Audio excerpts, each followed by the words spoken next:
দর্শক আপনারা দেখছেন দৈনিক জনতা জমির, আমি সাথে আছি হোসেন মাহমুদ। এই মুহূর্তে যেই জায়গাটিতে রয়েছে নোয়াখালী জেলার সোনাইমুড়ি উপজেলার গোবিন্দপুর গ্রাম। আর এই গ্রামে আপনারা দেখতে পাচ্ছেন চোখ যেদিকে যায় পানি আর পানি। দীর্ঘ ৪৫ দিন যাবৎ এই এলাকার মানুষ পানিবন্ধী রয়েছেন এবং আমরা বিলের বিভিন্ন জায়গায় কিন্তু ঘুরে ঘুরে দেখেছি যে এখনও পানিবন্ধী এবং ঘরের ভিতরও পানি রয়েছে। এই মুহূর্তে আমরা এই এলাকার একজনের সাথে কথা বলবো। কেমন আছেন? আলহামদুলিল্লাহ।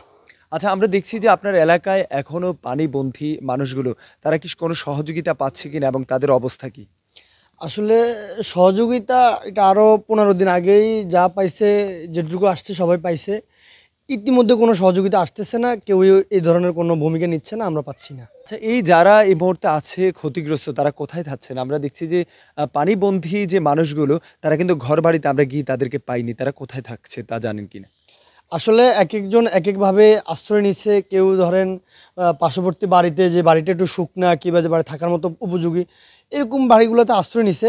অত একটা মানে কষ্টে আছে, এক কথা বলতে কি, যেখানে আশ্রয় নিছে, যে অবস্থায় আছে, এটা কষ্টে আছে। নিজের বাড়িঘর দুয়ার ছেড়ে অন্য একটা বাড়িতে থাকা, এটা খুবই একটা দুঃখজনক। তো অনেকটা কষ্টে আছে ওনারা, আপাতত পাশের বাড়িগুলোতে আশ্রয় নিছে।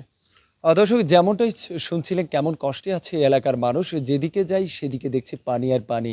আর বিশেষ করে বিলের মাঝখানে যে বাড়িগুলো, যে রাস্তা ছিল তাদের চলাচলের, সেই রাস্তাগুলো কিন্তু পানির নিচে তলিয়ে আছে। তার কারণে তাদের চলাচলের শুধু মাধ্যম হলো নৌকা। নৌকা ছাড়া অন্য কোনো মাধ্যম নেই চলাচলের জন্য। তো এই মুহূর্তে আমরা যে তথ্য আমাদের কাছে এসেছে, যে বন্যার শুরু থেকে যে ত্রাণ সামগ্রী নিয়ে বাংলাদেশের বিভিন্ন জায়গা থেকে সহযোগিতার হাত বাড়িয়ে দিয়েছে নোয়াখালী, লক্ষ্মীপুর, ফেনী পাশে দাঁড়িয়েছেন। তো আমরা চাই যে আবারও যেন এই মানুষগুলোর পাশে দাঁড়ায়। তারা কিন্তু এখন আরও ভয়ানক কষ্টে রয়েছেন। বিশেষ করে মাটিগুলো, যাদের কাঁচা মাটি, টিনের ঘর, তাদের পানি থাকার কারণে ঘরের যেই নিচে কাদা মাটি হওয়ায় ঘর বাড়িগুলো কিন্তু ভেঙে পড়ছে অনেক জায়গায়। তো নতুন করে তাদের ঘর করার জন্য কিন্তু অনেক টাকা প্রয়োজন। এই মানুষগুলোর পাশে দাঁড়ানো এই মুহূর্তে প্রয়োজন। তো দর্শক, আমরা এই মুহূর্তে নোয়াখালী জেলার সোনাইমুড়ি উপজেলার গোবিন্দপুর গ্রাম থেকে সরাসরি আপনাদেরকে দেখাবার চেষ্টা করছি। একটু যদি আমরা পানিবন্ধী যে দেখাবার চেষ্টা করি, যে বাড়িগুলো এখনও কিন্তু পানির নিচে কিন্তু অনেক বাড়ি রয়েছে। দূরে আমরা যদি দেখাবার চেষ্টা করি, ওপারে কিন্তু বিলের মাঝখানে দেখতে পাচ্ছেন যে আরেকটি বাড়ি রয়েছে। সেই বাড়িগুলো কিন্তু পানিতে তলিয়ে আছে, বাড়ির ভিতরেও পানি। আর বিভিন্ন জায়গায় কিন্তু মানুষ আশ্রয় নিচ্ছে বাঁচার জন্য।